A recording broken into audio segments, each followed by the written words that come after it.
question. You would run a motherfucker high stepping. Hey, you never had a big enough weapon. Motherfucker never learned your lesson. I'm an 88 pack nigga. I'm an 88 pack nigga. I mean, day walker, drink blood, trains out, full moon, motherfucker change like a hoe, nigga. I'm just a nigga from the hood trying to stack a little cheddar for the money. Yeah, buddy. Yeah, buddy. Lightweight.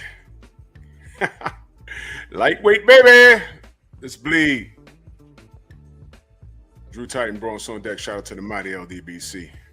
We strong this evening. Let's do this roll call. We got some boxing to discuss. My brother Ag Reacher, aka the Jab Jamboree, in the building. Shower, salute, Queen. Tyra, what's going on? Jimmy Bernard in the building. Mark Wunderlich. Kano Loco in the building. Shaquilla Fields, salute, Queen. Macados Mac of the South. Eric H. Derek Gaines, the legend. Salute. Rod Neal. 88 Sports Talk. Michael Ray. MXC, salute. If I missed you in the chat, know that I love you. Both y'all, everyone on both channels, salute. Smash the like button, like and share the video. Let's talk some boxing on this December 15th, 2024. This should be the eve of Lamont Roach's unanimous decision win over Tank Davis. I was gonna do some clowning, but I changed my mind. You know, because seriously, boxing still won last night. There was a lot of boxing, and I got to tell you, it didn't disappoint. We saw some upsets. We saw some cats style on other cats. The ladies was in effect, and yeah, this was some good stuff. So let's get down to it. Stormy B, man, in the building. Salute. What's good? Yo, what's good, man? What a weekend of boxing, man. This is like, and it continued on into today. Yeah. You know, I just finished up doing a video on Dillian White. Oh, I forgot he fought. Did he lose? Tell me he lost. No, he didn't lose. Damn. But he looked like a loser coming in the way that he came in. So my video that I did, that'll be my first premiere for the week tomorrow. That I just would like to see him go away. Yeah, I would like to see him go away because there's too many good fighters right now that mean something to the sport. But yeah. Then there's a couple of other matches that took place. But we had so much quality boxing that I now see these are the effects that Riyadh season events are having on the sport. Right. Very impactful, very motivated. These promotional companies are now trying to put together matchups that make people want to tune in, and that's what you want at the end of the day. You want competitive matches amongst the talent that's available. And I told you, I had said this, I said boxing, just like any other sport, it has its cycles. It'll go through a period in the age of certain things. We were in duck season, but we're on our way out of duck season very quickly, because the duckers are gonna be made non-factors. They're gonna be passed up. They're gonna be left by the wayside. And it's a beautiful thing because it's not about ugliness. People will always gravitate toward what they want and what they know best, right? And what that is quality. Yeah, bologna sandwiches can taste great when you fry them up and you put your condiments on them and everything, and you can make your sandwich like you like. However, that steak still smell good. That, you know, it's like those smothered potatoes or whatever. It's like, yeah, you want that real meal when you get that chance for it, and that's what's gonna happen. And some of those guys who have been reluctant you're going to see them dive in too, because they won't have other choices. And then others are just going to go away. They'll announce their retirements. They won't announce retirements. They just won't fight no more. It happens. It's a natural changing of the guard and the season. And I just sit back and I'll still be doing what I'm doing. You'll be doing what you're doing. But just remember, people, we spoke on it. That's right. And salute to everyone in the chat. Thank Father, main biker. I miss you in the chat. Rashid, miss you in the chat. Know that I love you, man. Listen, what you said is 100% National Geographic facts. And the evidence was it yesterday. And I don't know if people even, let me ask y'all a question. And I'm not firing shots just yet. Did y'all even remember that Tank was supposed to be fighting yesterday night? Did y'all even consider that at one point? Was there anybody saying, damn, man, Tank was supposed to fight Lamont Roach tonight? Oh, well, I guess I got to watch all this other boxing. What I'm doing is I'm showing you the lack of brain power. There's two types of fans. There's fans of fighters, and there's supporters of the sport as a whole. Back when I was knee deep into the NBA, right? My favorite team didn't have to play for me to stop and watch the game. I didn't care who was playing. I'd watch it. You understand? I didn't care. I'd watch it because I love the game like that. I got buddies that are into MMA and they live in different parts of the country. There's different channels you can turn and they'll just have a random MMA event. They'll stop and watch it. And there'll be like 10 people in the damn crowd, but they're watching it. That's how I am with boxing. Connor, we're going to get to him, brother. We're definitely going to get to Charles Conwell. Definitely. That's how I am. And I would like for all of these, fans of fighters that the problem is, I'm not saying that you shouldn't be a fan of a fighter. And those are your reasons. The problem I have is when we as supporters of the sport say, okay, this person looks okay, but I'd like to see him or her do A, B, and C, and then this fighter got a contemporary over here. I like to see how that looks. And then you as a fan unconditionally of a fighter will come into our chats and start fussing with us as if that person's not supposed to do what they're supposed to do. And I'm like, wait a minute, when did we become the villains? He has a rival. Go fight the rival. And then that's how these things get all turned out of proportion, and then the name calling and everything else. I'd like to avoid that, but some of you guys have made it impossible. I've been down this road before. Manny Pacquiao, Floyd Mayweather, Anthony Joshua, Tank Davis, Shakur. This is old to me. This is old, but what do I always tell y'all? Time reveals all truth. And the truth is on my side. So when I ask, did anybody was anyone sucking their teeth in abundance saying, man, Tank was supposed to get Lamont Roach last night? No. And I bet you all of his fans found something else to do with their Saturday night. And it had nothing to do with boxing, which is great. Because although I was tired and I just went to bed last night, I got up this morning and I watched as much of it as I can. And I said, man, this was great. This was some great stuff. And when you're dealing with great boxing, you know what I don't have to deal with? The niggas.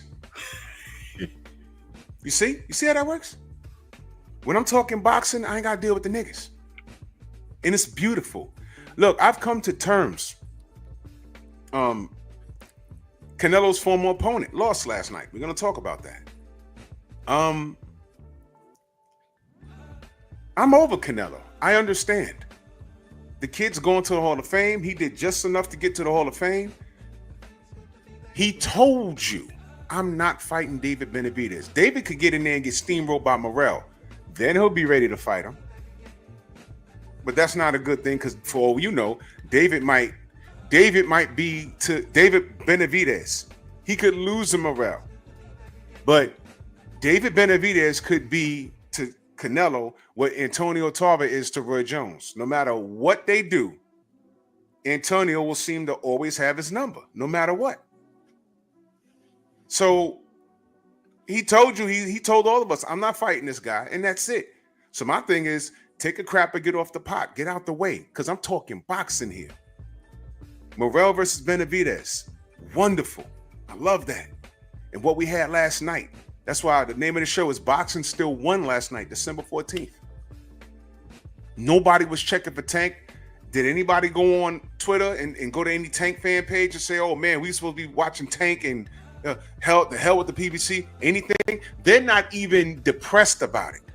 They're looking forward to March 1st. They're not even thinking about March 1st. They're just going along with the motions. And when we get closer to the fight and we start talking about it, then they'll pop up and call us haters. Okay. You know what I noticed last night? What was that?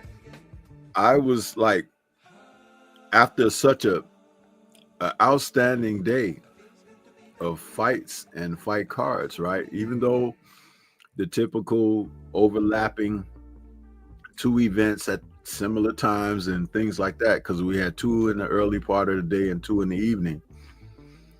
Because I looked for post-fight comments and post-fight videos. Dude, they weren't there. You see? They weren't there. And I was like, look, and I was even looking for you, because I know you do pop-ups, of, even if it's just a couple minutes that you put on. But I know that you work and everything. So I was at work, I understand your situation. But the usual people, it's like, wow, it was nothing happening. The people that have so much to say, the people that have so much to say when we critique their favorite fighter or give an opinion about that situation or talk about a fighter we support just so they could see what we say, so they could counter what we say. How many videos did you see? You see when I say, yo, man, certain content creators, when certain fighters go away, they ain't gonna have anything else to talk about. They tried to sneak into my comment section, oh, when Tank goes away, oh, you ain't got nothing to say. No.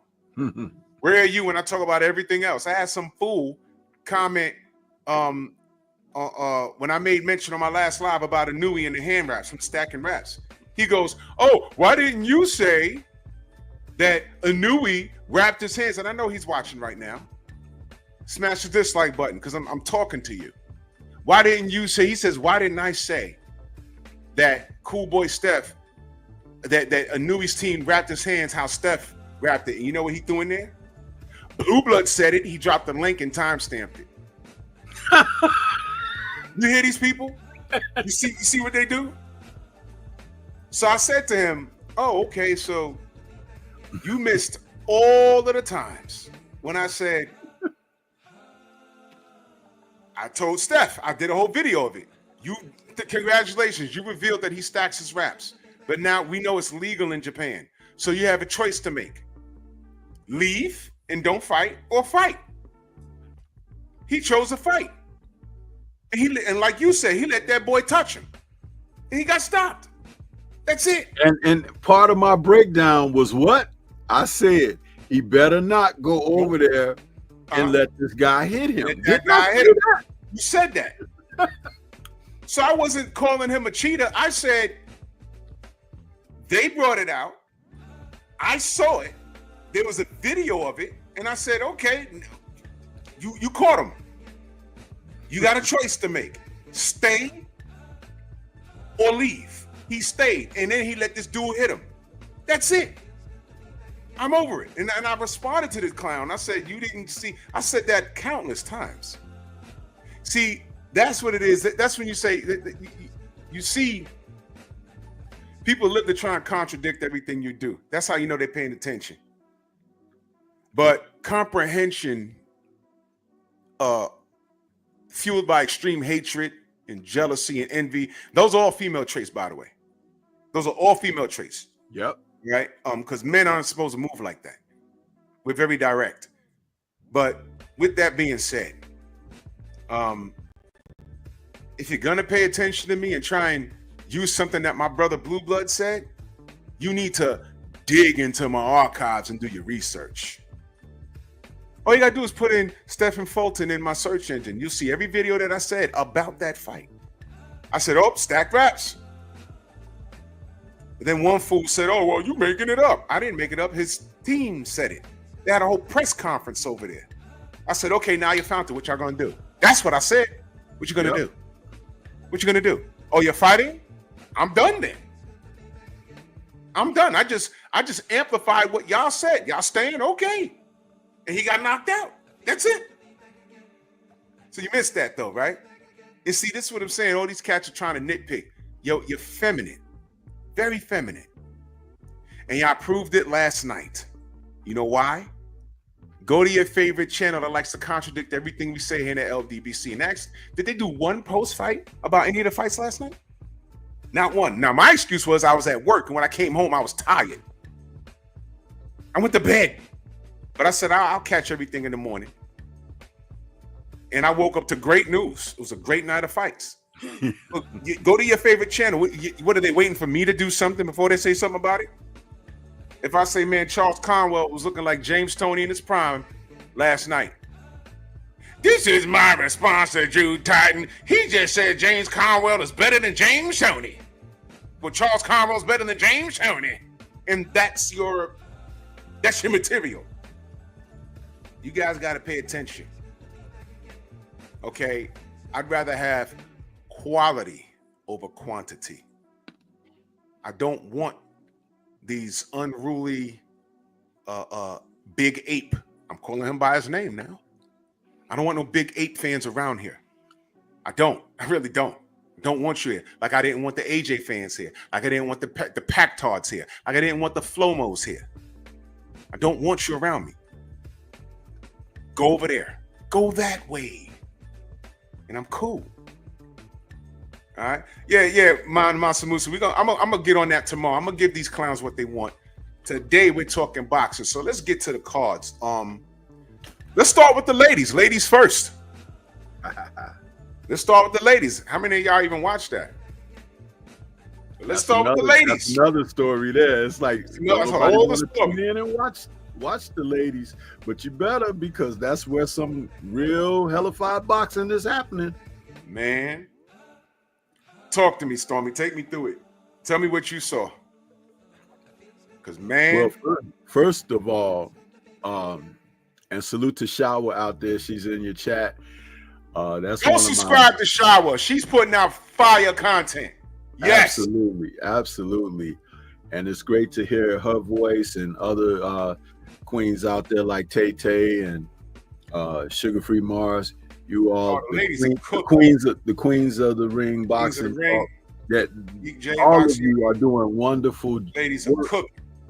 You all have your own styles, and just because you all are different, that doesn't mean that someone is lesser than it is wonderful to have your voices and your input and contributions. So keep doing that great work. Shawa and I had a wonderful conversation on my call-in this morning, because talking about the ladies of boxing, Lauren Price, man, out of the UK, she is going to be a force of reckoning to be dealt with. She's a four-time Olympian, and as a professional, though she has, let me pull her record up here. Though she has, I want to make sure, because I want to speak earnestly when I talk about fighters like this, because they need their just due. I pinned Shawa's link to her channel to the top. So when y'all get a moment, please go subscribe to our sister.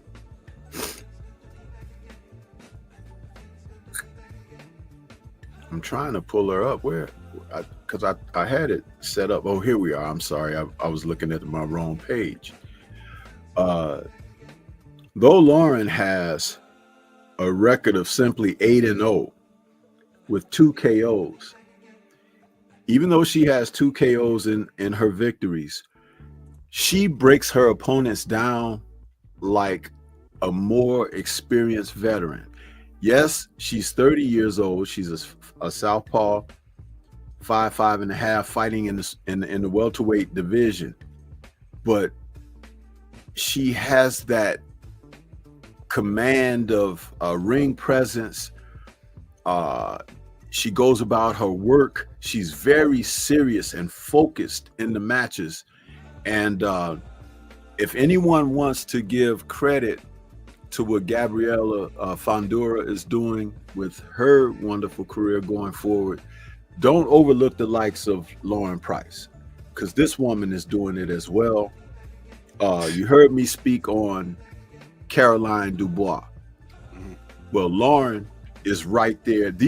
This is like that new resurgence that I've been speaking about how boxing is just moving forward without the people who don't want to fight and everything. These people are replacing them. Yeah. This is why we talk about them, so we could put you onto them, so you'll have something great to look forward to. If you don't have that, if no one's promoting that, you're still going to be mired in the muck of all of this other stuff that really is going nowhere.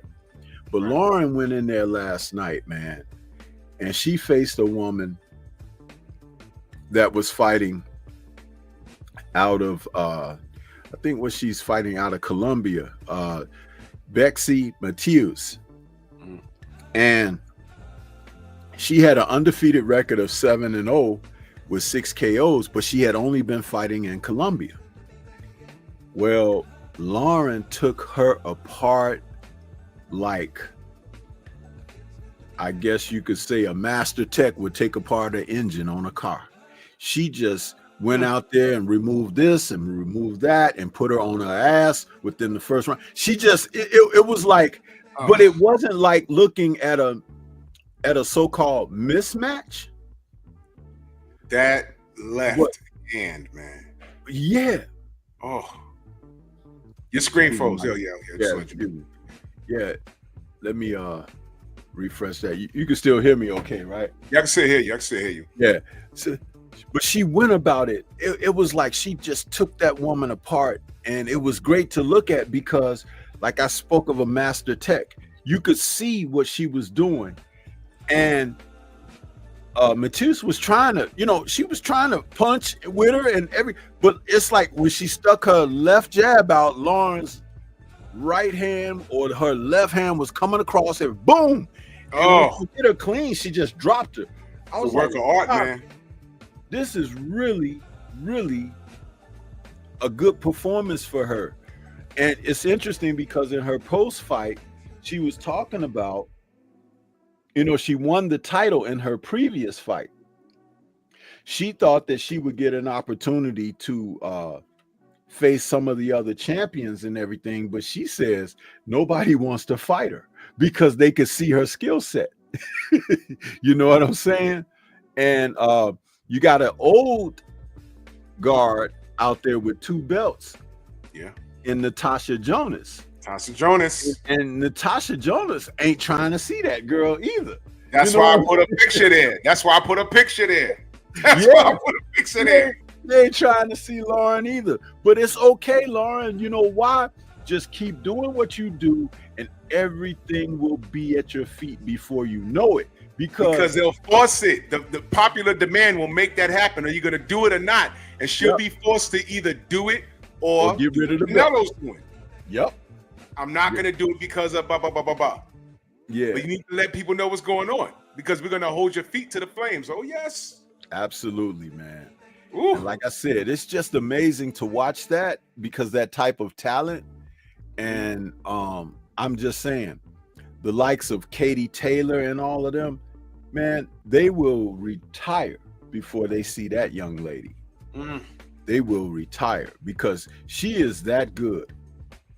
And I love the fact that, and she's not, I'm trying to be nice with saying who she is and her appearance and everything. But her personality is really nice. It's a warming in personality. When she gives her interviews, she's like so different than how she fights. When she fights, she's like Mike Tyson. But Right. when she's not fighting, she's not that person. It's like, you know what I'm saying? It's like she's all business when the bell rings. Totally dialed in and focused. And then when the fight is over, she's a normal person or whatever. Salute to Dill Spoolie and that Cash App. Much love and appreciation, good brother. Thank you so much. Yeah, you're right, man. But that was it was a work of art, man. How many times she knocked it down? All three rounds, right? Remember that correctly? She put her down a couple of times, and when the ref was slow jumping in to save Bexy in that second round, in round 3 rather, Bexy was on her way to get mashed through the ropes, and the ref was about to step in, but Lauren gave her one for the road. and that's what Shawa and I were laughing about, because it was that killer instinct, you know what I mean? She and I made this remark when I was talking with Shawa about it earlier. I said she didn't do like Usyk did Fury when he had him flopping all over the ring. Yeah. And he could have hit him with that finishing shot, but he let the ref step in and you know, save Fury. No, Lauren was like, take this with you. Fat! You know, it's like she was really going about that work. And I love that. I love the killer instinct of the fighters. I like that. I was like, yeah, you know, but yeah, man, the women are doing it, man. Yeah, man. There's a lot of exciting things going on. We got all kinds, Drew. We got like Lauren is that person. Even though she's not a knockout puncher, she's very technical, and she's very intelligent. She has ring smarts and ring generalship. Then you have people like Sky Nicholson who can box. She's like Roy Jones, you know, she controls that distance and she pops people. She gets into that rhythm and they can't make her fight their fight. And she just outpoints them and makes them look bad. They be swinging and missing and she be smiling at them and stuff. You know, it's like then you got Fundora, who is a beast. She's a seek and destroy type person. She's the Terminator in there, you know, female Terminator, huh? And then, you know, then you got others. Of course, we know what Clarissa does, but she's at a heavier weight now.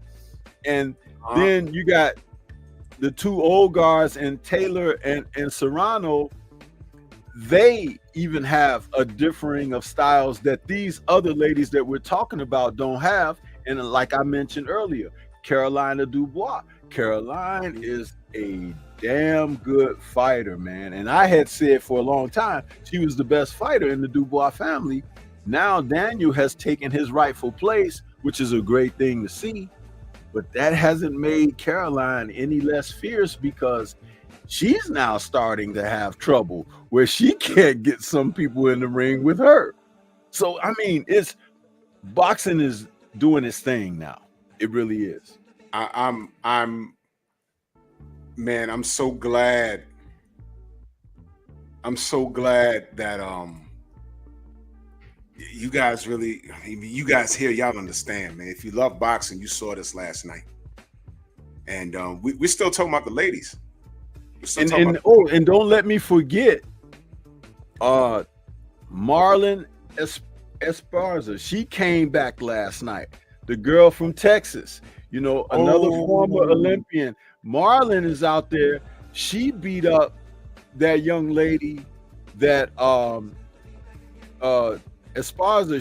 She fought that young lady that Gabriella beat. And that fight was really what's her name? Areli Machino. Gabriella had beat her. And Marlon came back and fought her last night. It was a so-called split decision, but Marlon really won the fight. You know, she beat this kid up. I call it kid because they're young, you know. Right. But she beat her up. And when they asked her about facing Gabriela Fundora, Marlon said, I can beat her. You know, she did no hesitation. No, she just said, I can beat her. She want that smoke. That's Now, smoke, man. with all of these fights, do you think we're gonna have to deal with the same crap that we do with the fellas? You know, this guy's on this promotional company, this guy promotion, or is Turkey gonna just come in and say, "Look, I got bread, let's get it"? Well, you know, recently Turkey had the first women's championship fight on the last Riyadh season. So things are looking up in that regard because he may be able to extend offers to some of the women combatants that may not even get properly compensated because of promotional differences and promoters not wanting to put a lot of money into these women's bouts and stuff like that. So I would advise them to definitely keep their ears open and phones, you know, available to when Turkey come calling, because he will. You know what I mean? Yeah. And they just got to be prepared. But I'm telling you, the future looks really bright with women's boxing, and a lot of them now are becoming young champions. I mean, they're when I say young, not necessarily in age, but in amount of professional fights. Right. 8 to 10 fights, they're champions. You know, gone are the days where they have to toil and fight so many bouts and not be paid properly enough, like Amanda Serrano had to do, and earlier in Katie's career. Now you've got, you know, some of them are becoming world champions before 10 fights, which is great, because now once you're a champion, you should get that proper compensation going forward, and we're starting to see that. So I'm very happy for them in that regard as well. Man, that's a great look, man. Again, we're still talking about the ladies, but we're about to get off that now. But it was some great work, and we're going to be talking about that a lot more. I'm gonna pop out and pop back in, bro. Yeah. Go ahead. Let me fix this camera. We were just talking about the ladies just now. All right, and that was a pivotal fight last night, and the landscape is beautiful. Y'all never saw Fundora fight? Y'all never saw her fight? His little sister, she's also like 6 feet tall, punching down on everybody, and she's a beast. She's actually better than him. She's actually better than her brother, man. But you know, you ever saw Caroline Dubois, Dan Dubois' sister? Yo, she is sick with it. She is sick with it. Tay, good evening. Aaron, what up? CJ Robinson, salute. She's sick with it. There's a lot of moving parts. We don't have to focus only on the quote Clarissa Shields and that crap that she shouldn't even be involved in. I'll talk about that on Pep Talk, you know, but the ladies is lit right now. It is lit right now. So with that being said, yeah, I know, Tone, I don't think she do, but you know, again, when they come knocking on her door, she's gonna have to say something. So with that being said, let's move on to, let me see. Jeff Sparks, salute. Who want to talk about? There was a lot going on last night.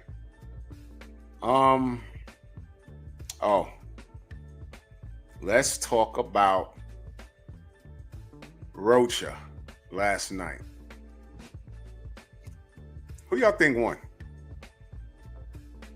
Y'all let me know. Because we know how it ended. But let me know. Who do you think won? Who you think won?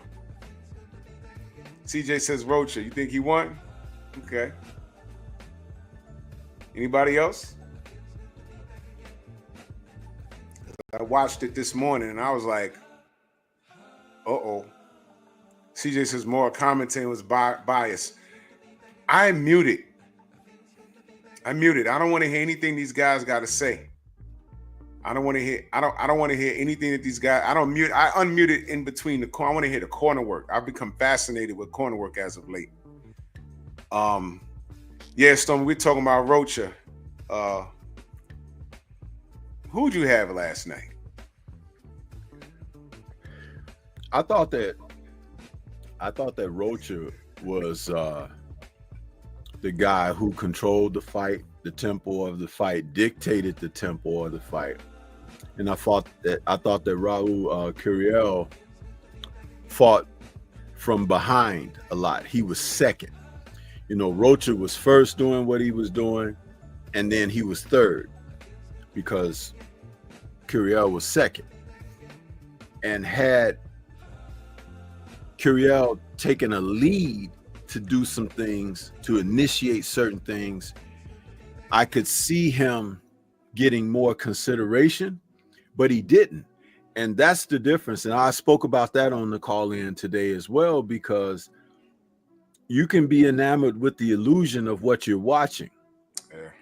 But yeah, Curiel was a good, solid, hard punching guy, but he didn't kickstart nothing. He didn't like, I'm coming for you. You know, he didn't do that. It was like, you want to do that to me, I'm gonna do this to you. You do that to me, I'll do this to you.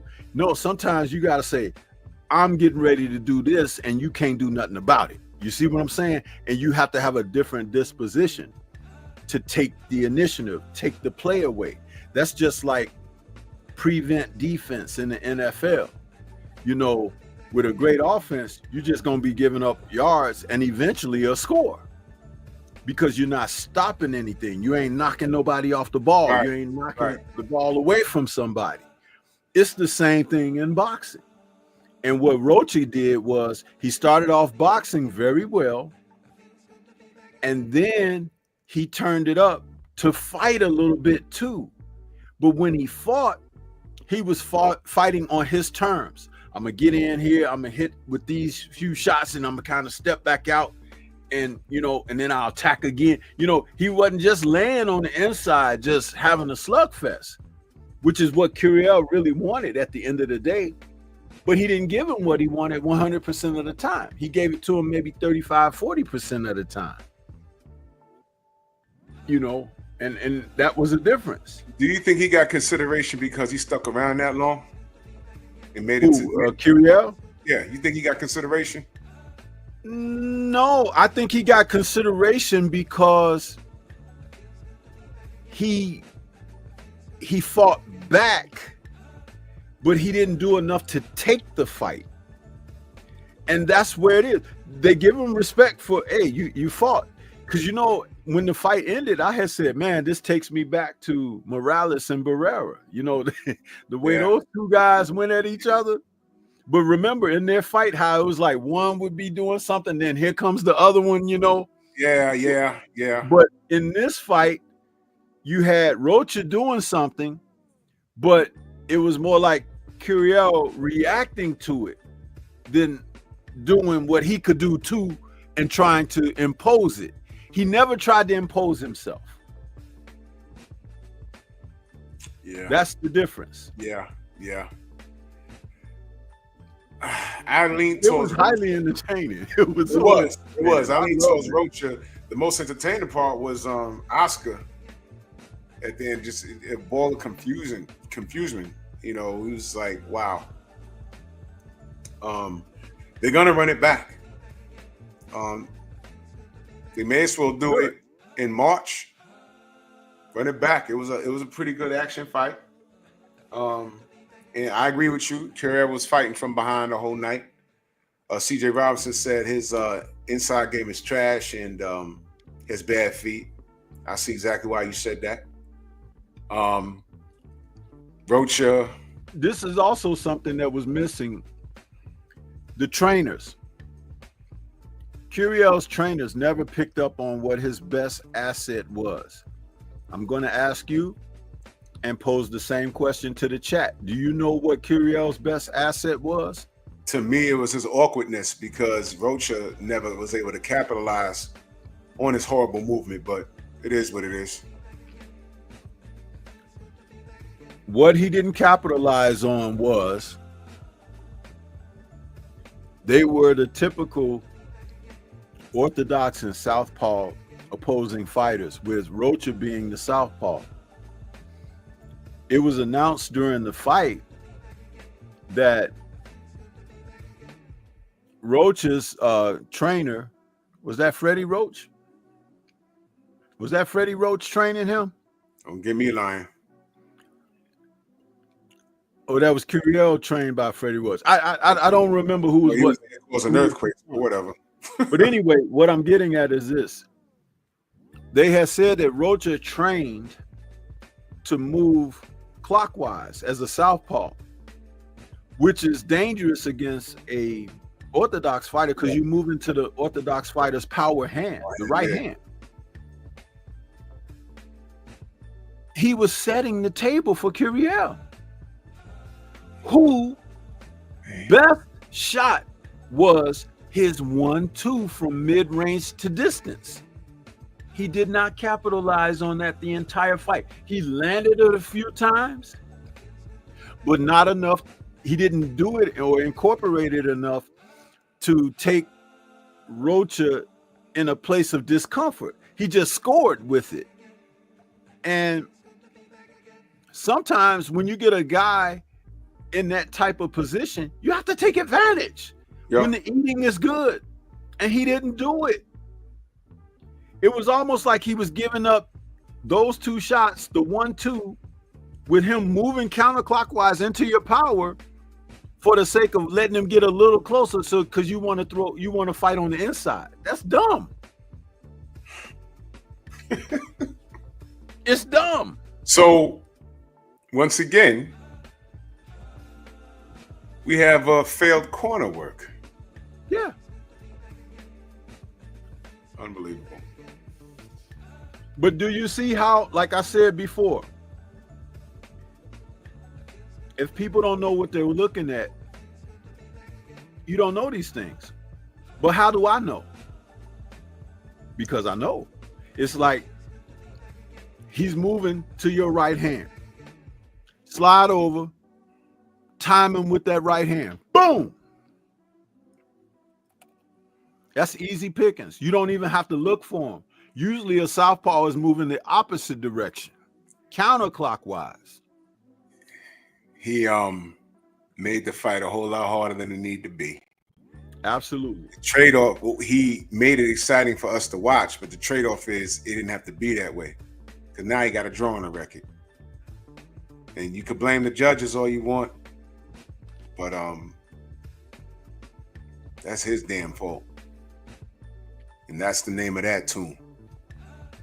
So, but again, it's like, when you talk about the X's and O's, it's too bad we don't have another trainer on tonight to talk about it, like a Ronnie Shields or something.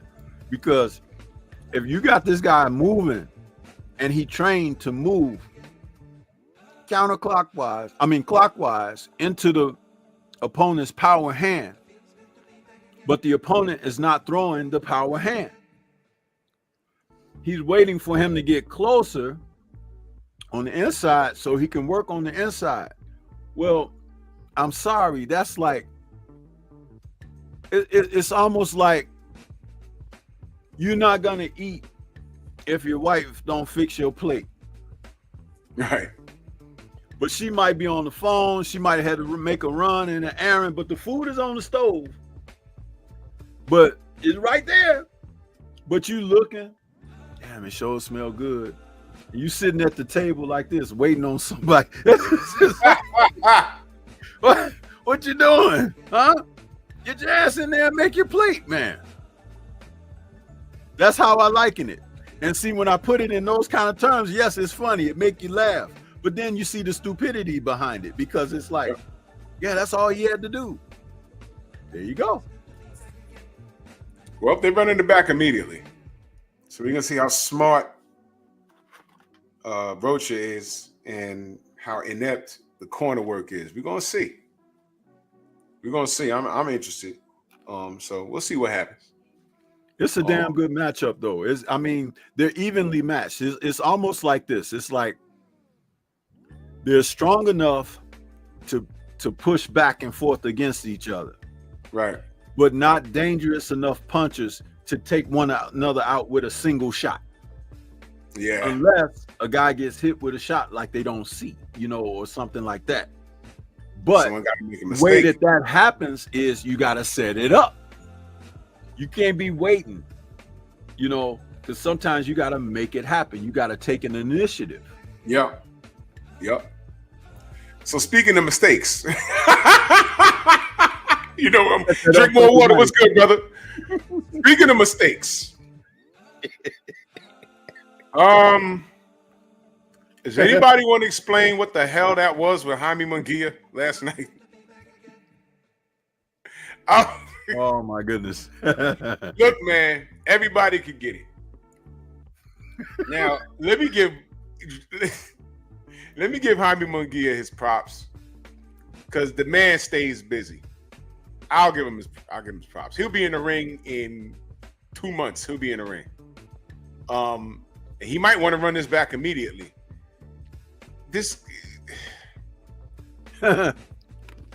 Bruce Sora, what's his name? Sarusa? Bruno Mars? I call him Bruno Sarashi. Bruno Sarasi? He's from France. The Frenchman. He was just supposed to be a stay busy fight. And they were in Mexico. How the hell does this... And you know what, man? Jaime was trying to end him. He was. And he almost did. Yeah.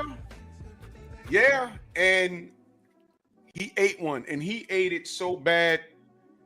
And when you fall on your back like that, you knew it. You kind of knew it, right? When he hit the canvas, you knew that. Yeah, that was it. I said, "Oh shit!" When your head bounces off the mat like that, it's over. Jaime didn't hear any. You know what number he heard when he was wrong? He heard 8. 8. That's all he heard. He was like 8, and he was like, "Oh."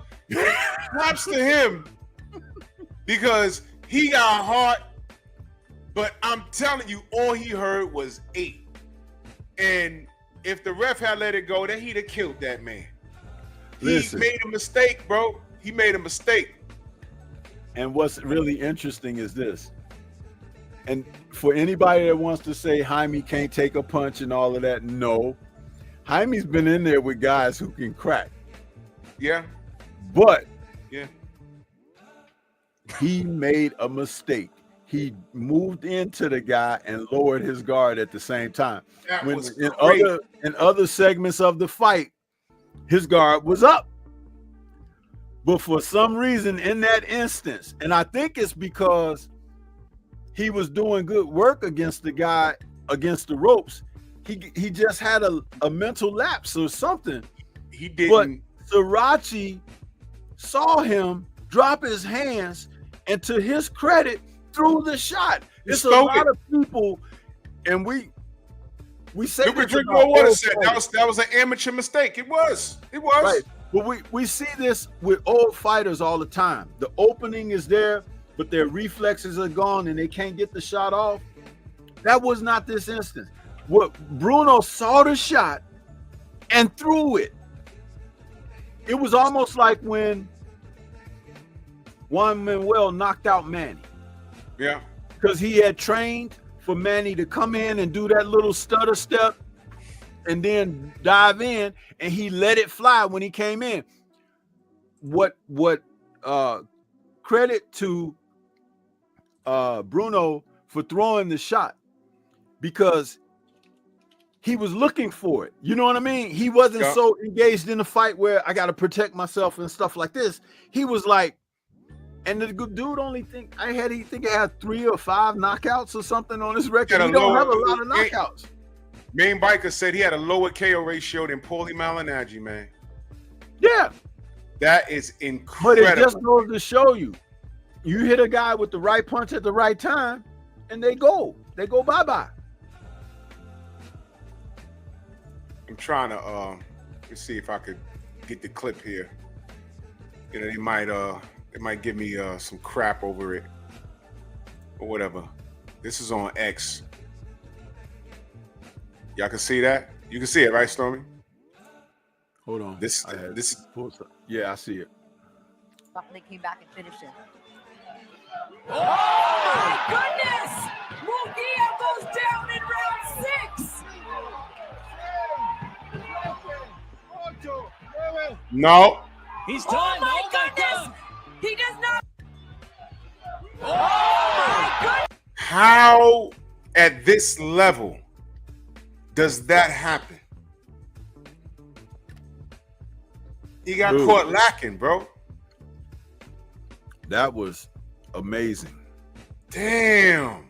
And I was calling the fight because I had just watched the Curiel fight with Rocha and was ready to do my post fight because I had thought that this might even already be in, in progress or whatever. And what happened is when I turned to it on my monitor that's near my setup, Jaime was walking to the ring. So I'm like, oh, so I'm going to be able to watch it. I said, I might as well call it because Shawa was in the chat and she was like, oh, it looked like you're going to have to call this one. And I was like, yeah, I'll call it. You should have heard my call. You go back and watch the last minutes of when Jaime got knocked out. I think my reaction was better than when Joe Frazier got knocked out by George Foreman. When Howard Cosell was down goes Frazier. I was like, oh, Jaime just got knocked the fuck out. I was like, dude, it was so exciting, man. I couldn't contain myself. I couldn't contain myself. But it was exciting because what a cap off to the end of the day. You know what I'm saying? It was like we saw all these great fights only to be capped off with an upset of the day too. It's like, oh man. Who's that dude right there in the white shirt watching? Because he was the one like, oh no. Look at his face. Came back and finished it. Oh my goodness! Boom. Face palm. What?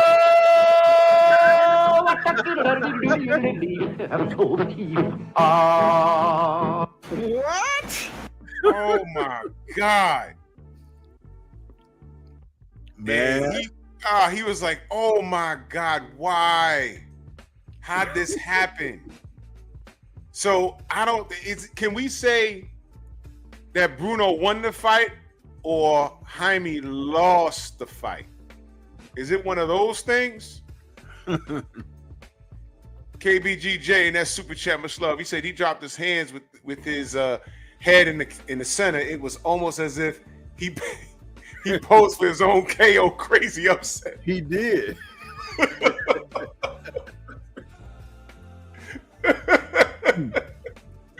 Oh man, that's bad work, man. Main biker in that super chat. He said, according to the doctors, that punch broke Jaime's hymen. Stop, bro. Stop, man. Oh, poor Jaime, man. It happened. Jimmy Bernard, salute to you in that super chat. Much love. He said, salute to the truth. Sensei in chat. Jaime Munguia win. Oh, Jaime Munguia. Good night.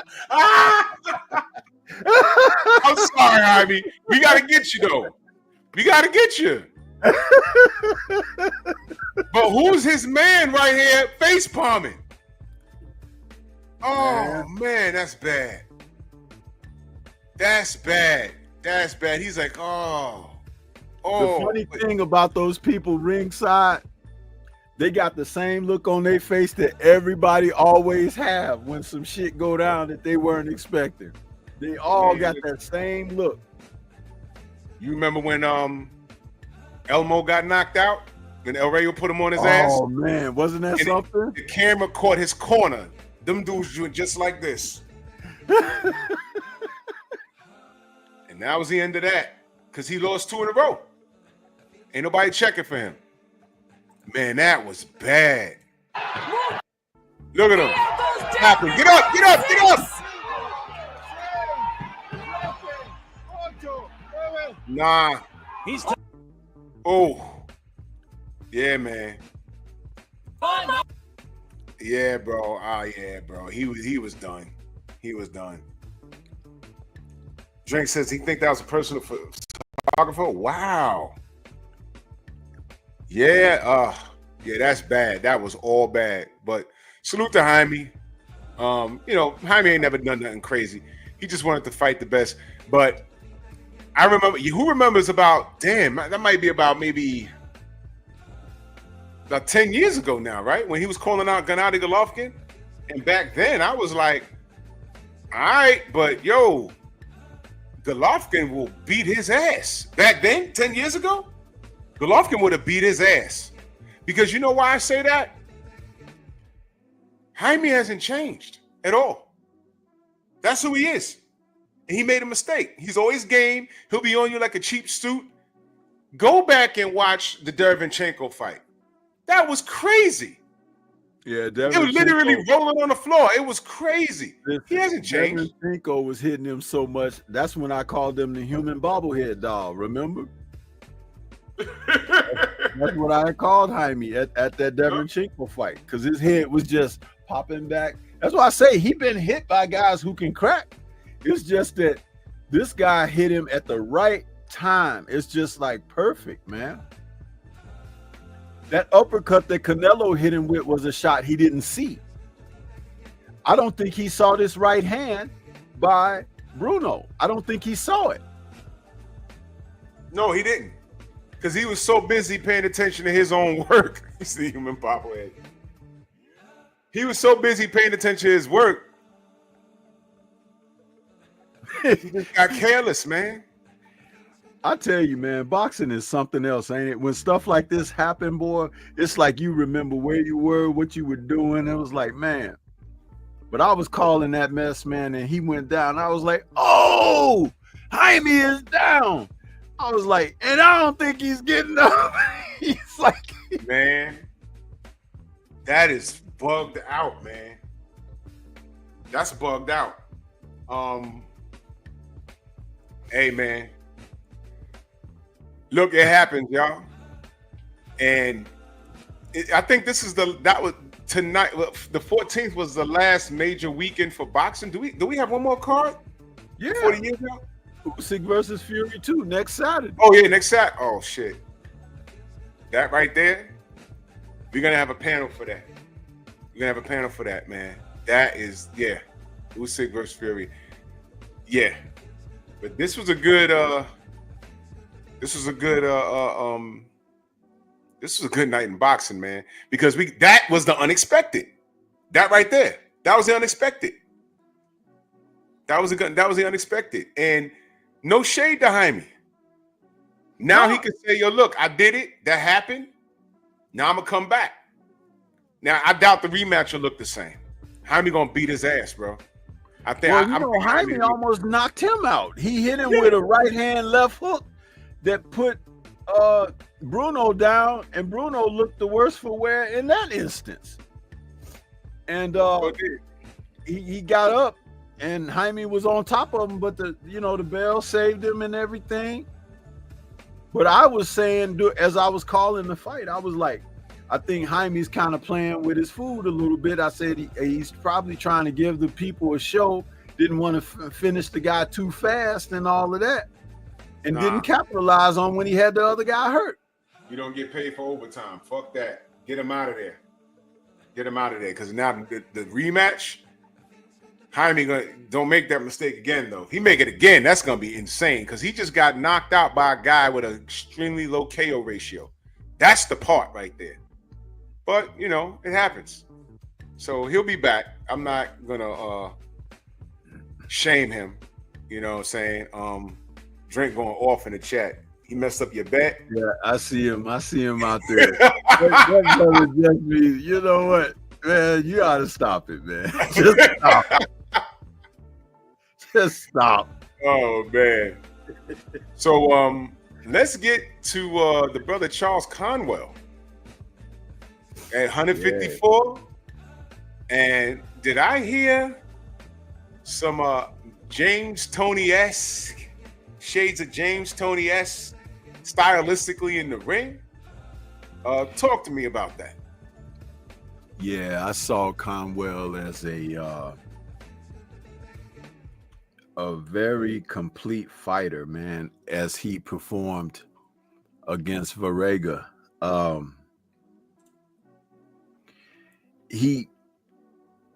You know, when I watched Oshaki in his first fight against Consequao, it took me back to Oshaki's abilities defensively, how he was picking the shots off with his arms, his hands, his wrists, his forearms, his shoulders, and how he was able to operate in the pocket with short shots and countering with something that you don't see a lot of guys do. And that's countering with combination punches. Not just a shot or two to get a guy off of him, but several shots to debilitate a guy. Right. And what I like coming from Conwell's corner was they were reminding him, keep touching that body, keep touching that body. I like that because the Argentinian fighter was definitely a guy who could take a shot, right? Right. Right. But the body shots that Conwell throws are so debilitating. When he hit the guy to the body, the guy immediately started moving around or moving away. That's a telltale sign right there. But Charles seemed to really enjoy going about his work. I was a little concerned at the end when they stopped the fight when he was throwing those left hooks, because I noticed he was throwing only left hooks. I'm like, why didn't you throw some right hands in there? Did you hurt the right hand or something? Right. He just went off. He was just cranking up the left hooks.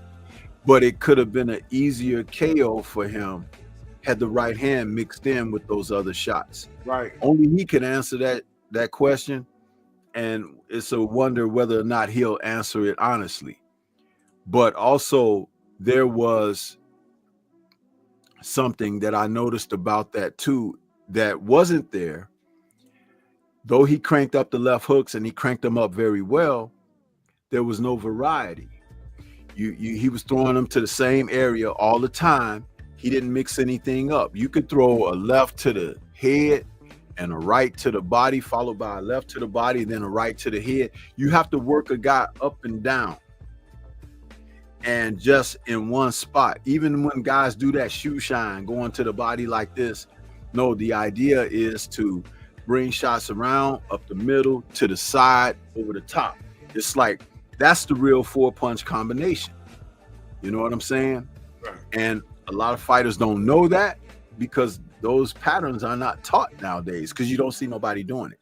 The guys you see doing it are either extremely athletic and intelligent that they put the shots together themselves, but it's another pattern that is not taught because it's too much of this damn pad work crap. The pad works, like I said, I could train a guy without using pads. You know what I mean?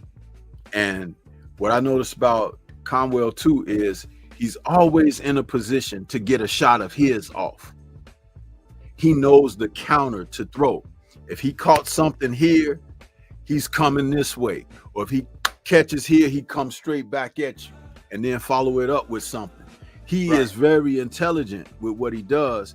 And as long as he keeps the mindset of throwing combination shots, the other person is always going to be in trouble because it's rare is a guy going to get somebody with one shot. One shot punchers are like Deontay and certain other guys, Tommy Hearns, things like that.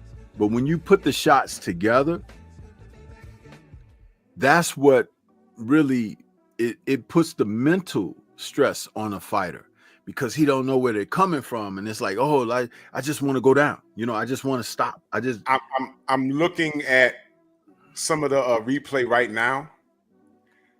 One of the things that you speak about, he's doing a very old school tactic that you just don't see guys train. He was coming in with a high guard, but he wasn't just leaving it there. The thing is, he wasn't blocking shots.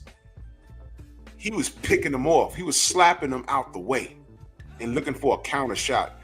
You don't see guys do that often. Right. You saw Andre Ward do it. Andre Ward did it very well. But I'm watching it again. I'm just watching like certain things. he's very disciplined defensively, man. Very disciplined. I like that. And the reason what happens with that is when you do that, you knock shots down or you parry them and things of that nature. What happens is it puts you in a better position to be offensive right behind it. Yes. You see, you right behind it, because remember, even slipping a shot, when you slip a shot, you should know the counter to throw after you slip the shot. You know, one of the things that made guys like Michael Spinks or Marvin Hagler so deadly is when they hit you with a counter shot, you don't usually see it because it's your own movement that blinds you to what's coming back. Yeah. I used to ask this question all the time. I would say, when is the best time to hit a guy? And people say, well, when he's open. I was like, but okay, when is he open? When is the best time? And they say, well, after he throws a shot, he's this and that or whatever. I said, no, when is the best time? And mind you, if I'm standing in front of you like this, I'm not open. But if I've extended this, I'm now open several places. If I throw this, I'm now open several places. If I try to come this way with a hook, I'm now open several places. If I try to come this way with a right hook, I'm now open several places. If I try to come up with an uppercut, I'm open several places. When I try to come up with the other uppercut, I'm open several places. So you have to know the counters to when a guy is punching. And you can't be afraid to punch with a guy. Right. Because when you punch with him, a lot of times that's definitely when they're not expecting to get hit. But also, if it happens to nail them in the body or whatever, sometimes you could get knockdowns and even stoppages because fighters are taught to breathe out, exhale when they throw their shots. So if you exhaling and somebody hits you in your floating rib or hit you in the solar plexus or hit you in the liver, you don't even have to be hard. Extra air going out of your body because you've already exhaled. Now you're getting air pushed out and you go down. Because you like, oh, I can't catch my breath. That's the science part. The science, absolutely. Yep. And these are the kind of things, again, when you're teaching them in the gym properly, this is why guys are supposed to throw the combinations. Because combinations, the first shot you throw is like ringing the doorbell or knocking on the door. Each and every subsequent shot, depending on how many you're throwing, but it has to be more than two. If you're throwing more than two after the initial knock on the door, understand that eventually, because of the door knock, somebody is up. Who's there? Boom, knockout. That's how Skinny Hussein knocked out. He got robbed when he dropped Manny Pacquiao. He knocked him out. Yeah, he did it with a jab. Mm-hmm. You go back and look at it. Manny ran into the punch. That's what happened. Manny ran into the punch. Jamel Charlo against Banana, a simple jab to the body. Banana was exhaling when they hit him on the belt line, and it wasn't fake. Stopped his ass, and now it's Larry Holmes made Marvis Frazier run into a straight right hand that he didn't even throw with a lot of power, but he hit him with it and knocked him clean across the ring because he didn't see it because he ran into the shot. Bad business. So I'm looking at the rankings. This will be a fun conversation. So right now, the rankings right now, Sebastian Fundora, WBC, WBO. It's 2 belts. Virgil Ortiz, WBC, is the interim. I hate the interim. I don't want to get into it. That's Mauricio Suleiman and his bull crap. It is nonsense. WBO, Bob Arum and his crap. They're one and the same. Bud is the interim in the WBO. And Bud got the WBA strap because Mel is in recess, and Bakram seemingly came out of nowhere as the IBF champion. We all know what happened with that. Right now, Tim Tszyu don't know what happened. Tim Tszyu don't know what happened. Screw that. Right now. He said it when they in post fight. I don't know what happened. You don't know I what was just happened. making bro. a joke on it, but yeah, go He ahead. got his ass kicked. That's what happened. And there goes Tim Tszyu. And his brother Nikita is fighting at 154 down there. The dude that said he likes the violence of sports, he wants to kill people. I did a video on that, but I got my eye on him. As it stands right now, looking at the WBO, Xander Zayas is ranked number 1. Then you got Josh Taylor. Then you got Charles Conwell. Xander Zayas got they were entertaining certain things with him. But right now, we're not clear on exactly what he's doing next. It looks like we're getting Errol versus Sebastian Fundora in April. I hope it's not April Fools. Things are subject to change. In the WBC, Xander Zayas is ranked number 4. Charles Conwell is ranked number 5. I'd like to see that. My question to you is, where Xander Zayas is right now as far as market, and I like what they've done with him. You know, the Puerto Rican fans are a great fan base. I like what they've done with him. Do you think Xander Zayas' team would look at a Charles Conwell fight, or do you think it'll be, not to say that they don't think he'll beat him, not to say that they think that Xander will lose to him, but would it be too risky for them to entertain a Conwell fight, and would you like to see it? Well, they're gonna keep Xander away from Conwell. You can believe that. They're gonna keep him away because he has a built-in fan base. Remember, they're always looking to entertain that audience. So they're going to do as much as they can and feed Xander as much opportunity to stay away from that type of jeopardy as possible. Yeah. Conwell is going to have to go the route, unfortunately, because he's good. He's going to have to go the route of playing cleanup. He's going to have to start chopping down the trees that are surrounding and blocking the driveways and everything, so that there's nothing left but the front door. Yeah. You know, and it's unfortunate that it works that way, but he won't be the first that this has happened to, and he's not going to be the last, but he's one of the best.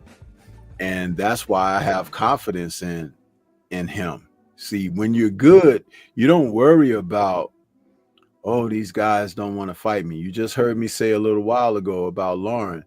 You know, she's a good fighter.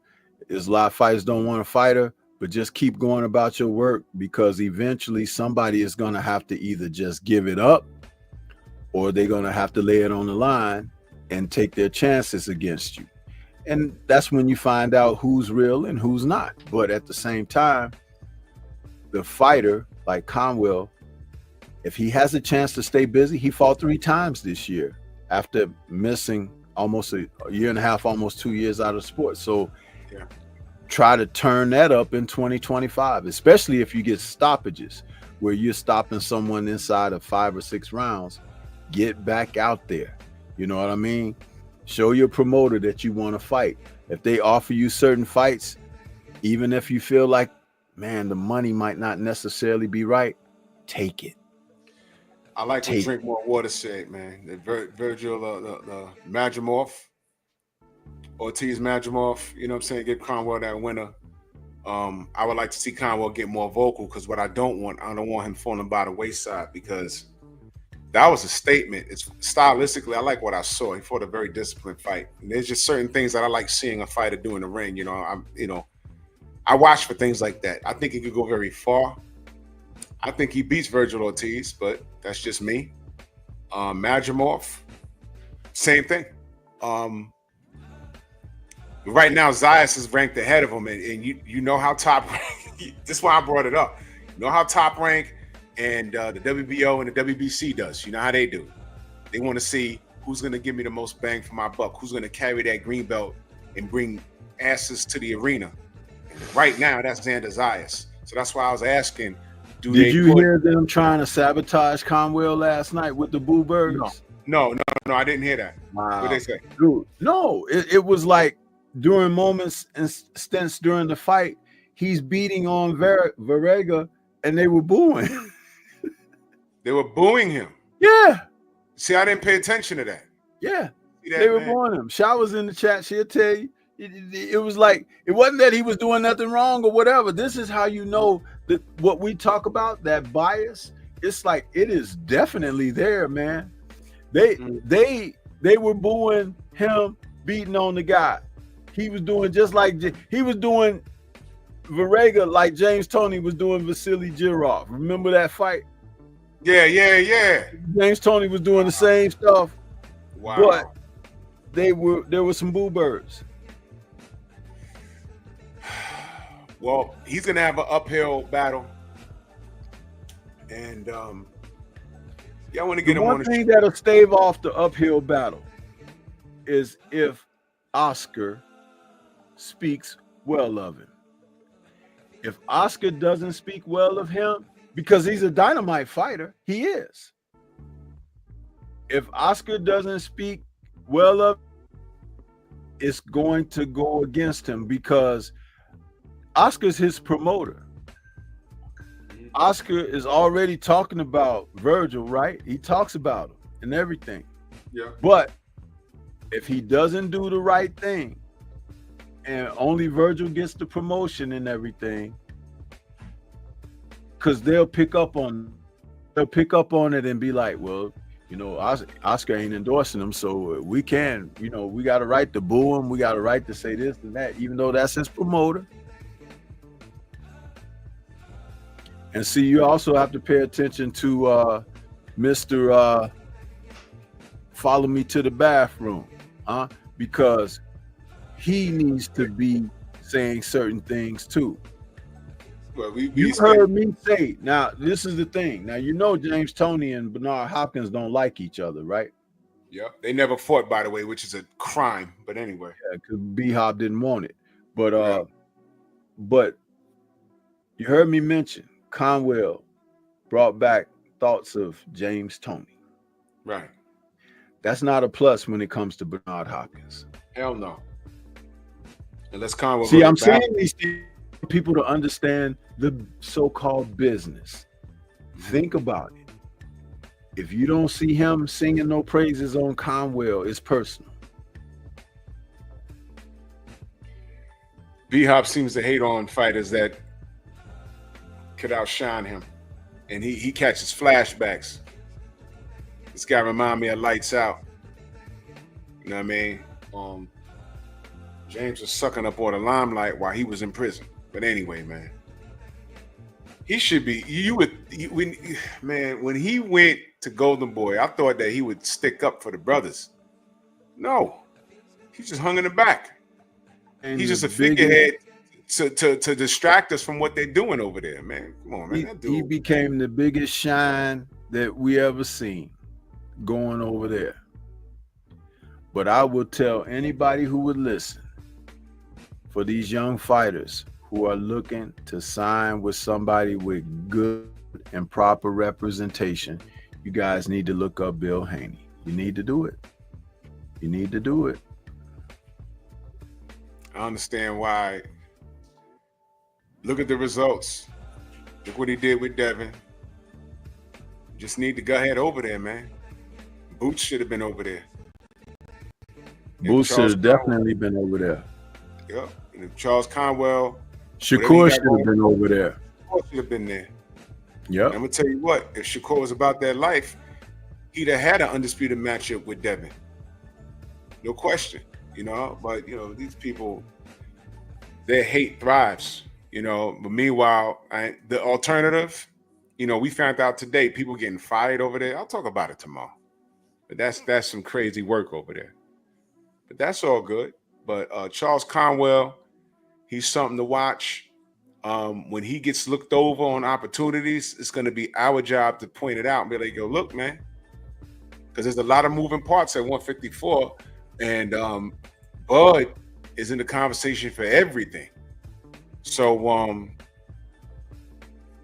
just real brief. What's Bud doing? Do you know? I don't know. Buying time. Buying time. You know, what I don't like about what he's doing is he's not going to get any greater shine than what he's accomplished right now. He's not. That's not me closing the door on him or anything, but I'm looking at the game and how pieces are moved on the board in the game. They will give him opportunity, guys who could hurt him, like that kid that beat up Tim Tszyu. They'll give him that 8 days a week. But they're going to keep Canelo away from him, because if he beats Canelo, and I'm not saying he's going to do that, but what I'm looking at is the downside of things. If he beats Canelo, he rips down everything that Canelo.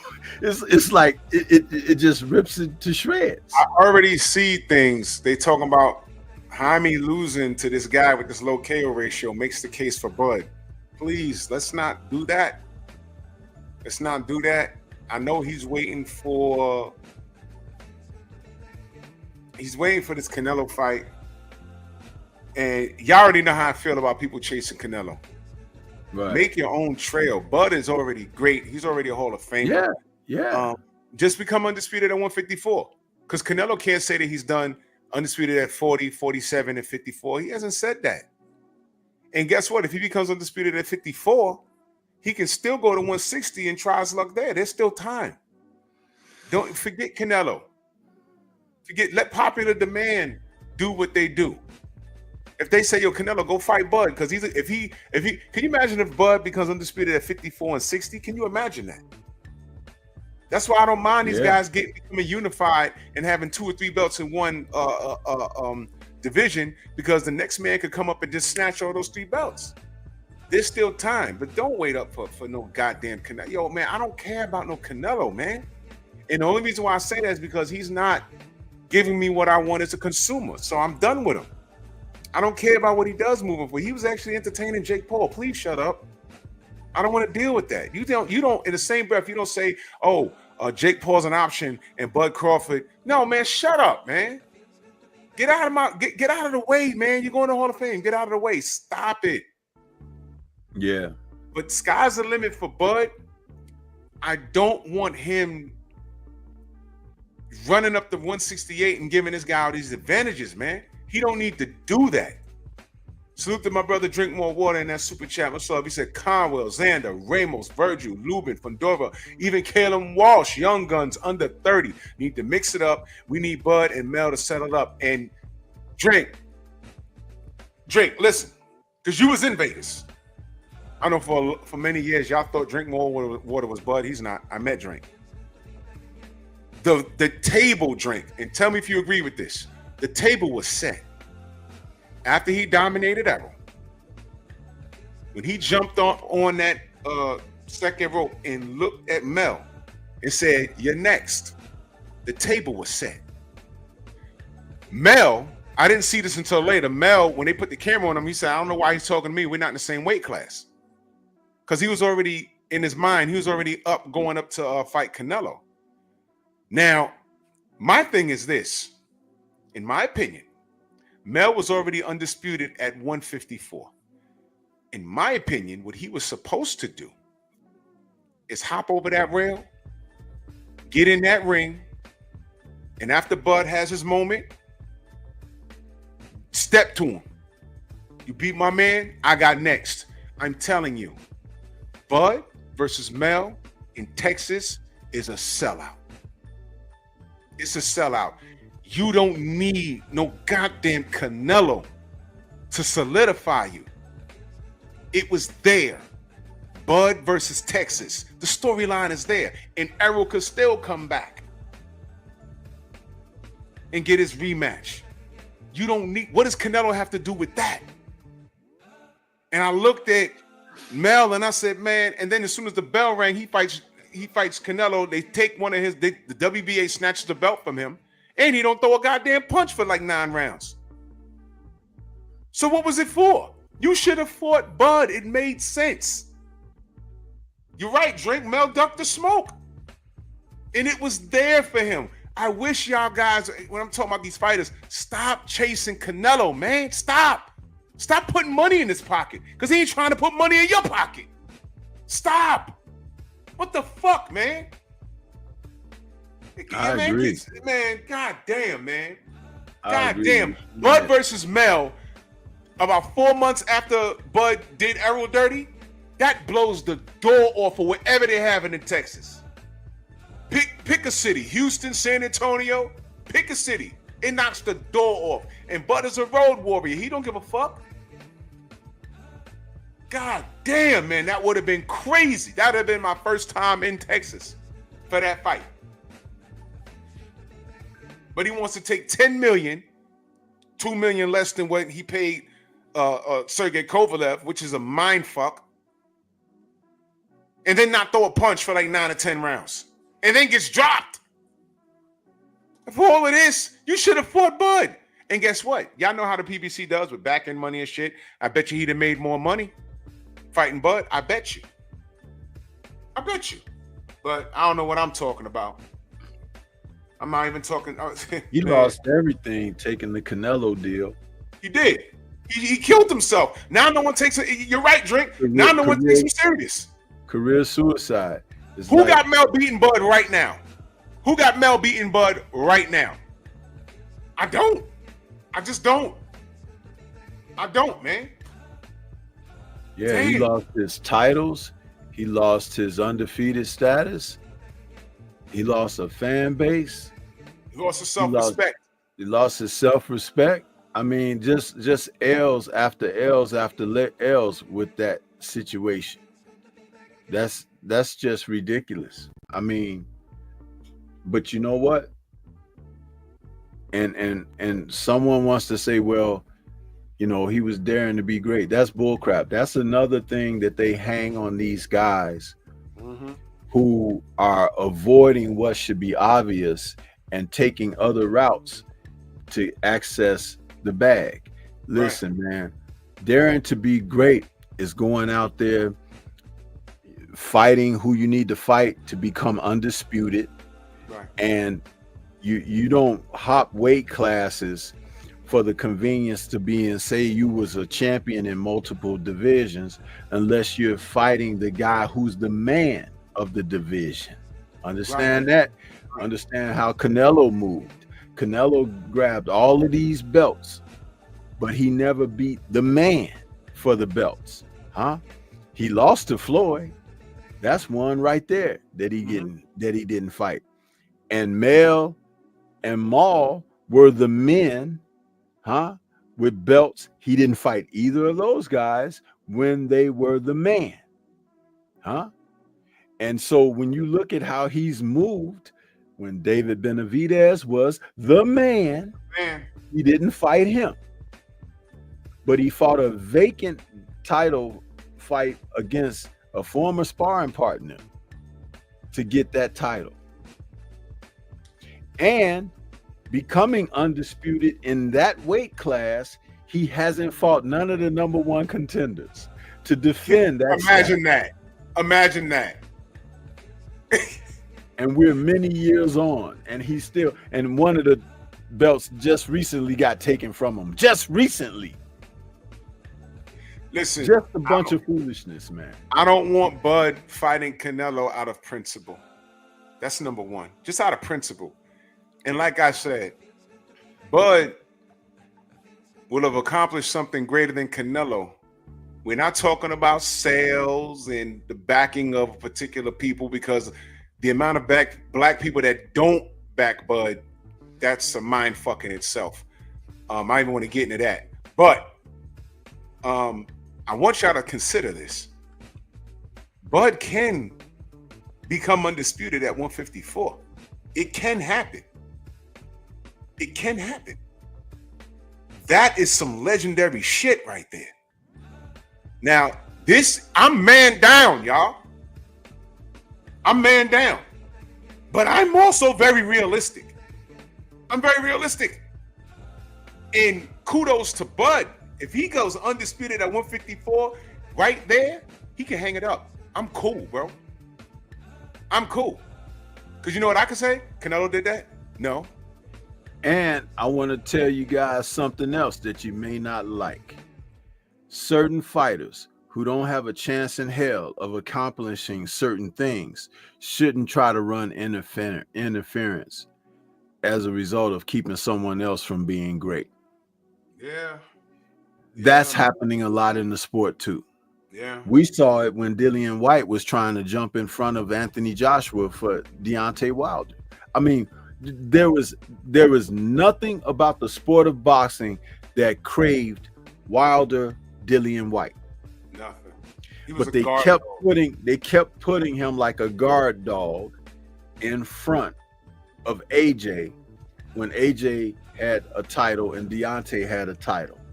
Foolishness. We've seen it repeat itself. You know, Devin becomes undisputed at lightweight, and then here comes Shakur with some foolishness standing in front of the situation when Devin just defeated Lomachenko, a guy who they were trying their best to keep out front and everything, but Devin beat the guy. Okay, and the guy was running from Devin for a long time, and so was Tank Davis. But here comes Shakur fronting like he really wanted and everything, but he really didn't. But he was playing guard dog, just like Dillian White. Yeah. And so Devin was like, okay, I'll just move on up and do other things. Right now, you got Boots, and he's at 147. There's 3 other people out there that he should be fighting, regardless of whether they have names or not. But they're not trying to make the deal because they're trying to sell you that there's no money in it. But he wants to be undisputed, so he needs to fight them. Mario Barrios and what's the other champion's name? Brian Norman Jr. Brian Norman Jr. And a guy who they're holding on to the side, Imantas Stanionis, because they keep holding Stanionis on the side because he's the only pale face there, but they need that type of representation. But see, y'all don't you don't see the full picture here. Boots needs to fight all of those guys and get rid of them. I figured he could do that. Then move on up to 154 because that's where he will make his name. Yep. But see, they got you convinced that, well, he should fight Bud. No. His legacy and Bud's legacy are nowhere in the same zip code. I don't want Boots chasing Bud. Like I don't want Bud chasing Canelo. It don't need to happen. Boots has work to do at 47. Clean it up. Then say, I did what Bud did. And you know what? I had a harder way to go. You fought Errol. One fight. Errol done cleaned up all the shit around you. You fought him and you beat him. Congratulations. I went out and got Stanionis and Brian Norman and Barrios. And now I'm here. I got all these belts that you had. Harder way to go. Now I'm here at 54. What you got for me? Do that. But you got work to do. Everybody need to stay in their goddamn lane, man, and stop chasing Canelo. Stop. This thing Leave that guy alone, Errol man. Thing about Errol coming out and tying his name to Fundora. Fundora got 2 belts. That is a fight that if it took place, it's a quick opportunity for Errol to jump in and get 2 title belts if he's successful. But do you really think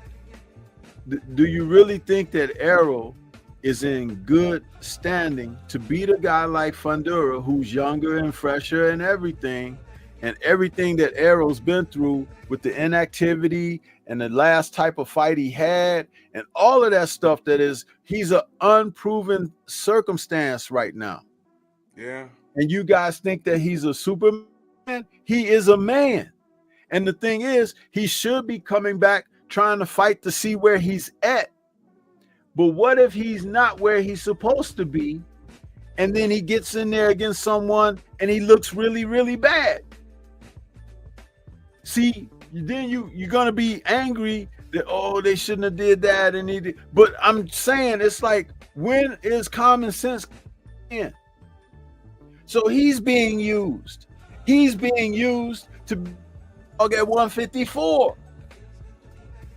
Yep. Y'all don't mind seeing Bud fight Madrimov again, Virgil Ortiz, the kid that just beat Tim Tszyu. You don't mind him fighting those guys, right? Bakram. But Fondora's being blocked. And that's who Bud originally said he wanted, right? Yep. But see, and thank you for reminding me. They refused to put Errol in the rankings. I heard. I heard that a couple of days ago. Think about that. All of this stuff. Listen, man. But as long as the sentiment of the public is so foolish, they're gonna keep running these stupid games on you. Yeah. Because it's like this is what y'all kowtow to. But someone like myself get on and I say what I say, and you give me that damn ugly look and think, who you think you are? You think you know you know this and know that. Tell me, how many times have I tracked with this kind of stuff? I'm saying it's like it's not popular. It's not popular. But it's the real deal. And a lot of people just don't want to deal with reality. This is the world we're living in now. Lie to me, baby. Tell Lie to me. Just make me feel good. Feel good. Make me feel good. What Drake said is on point. I'm gonna add to his point. He says Boots never getting undisputed at 47. They're gonna play keep away forever. And Eddie Hearn now opening up the purse. Paid $8 million for Charles Martin, but couldn't call for $500K for Brian Norman Jr. Let me add to that, because he's 100% correct. The $8 million for Charles Martin was peanuts compared to what he felt he would get. He was getting a bigger return on AJ, selling out Wembley, and that $8 million. He made that back on the first AJ fight. He made it back that night. So he didn't really care about that. Furthermore, and that was Al Heyman saying, "Yo, Charles, just go get your money." That's what he told him. He advised him, "Go get your bread." But we already said Eddie Hearn don't see any value in Boots. How many shows is he putting on? He put on one show in Philly already, or two? Don't matter. And Brian Norman is on his bumper. I'd like to see that, but he don't have $500K for him. But I want you to understand something. Conor Benn, he sees more value in him. He would feed Boots to Conor Benn under messed up circumstances. When Conor Benn, eventually he's going to get his license back in the UK. Watch Boots be up in the UK fighting that kid. Watch. Boots should have took your ass to DHP, man. This is a shit show right now. A shit show. This is crazy. But you get what you asked for. Boots needs to don't play with 154, clean up 147, and then get everything, and then go to 154. And whoever's standing alone up there, go get them. Because you got a bargaining chip with all four sanctioning bodies, if they allow you to do it. But going up there and chasing Bud around, I mean, that's what I'm saying. These belts and rankings, they really don't mean shit at the end of the day, which is why I really appreciate Turkey Al-Sheikh. Now, what if Turkey Al-Sheikh gets wind that Brian Norman is on his bumper, but there was no money? Eddie Hearn wasn't willing to put it up. He can go to Eddie and say, "Do you know that this is a popular fight? Hold up. Hold your bread. I got money for it. Are you willing to put your guy in there against Brian Norman? I'll pay for it." How about this?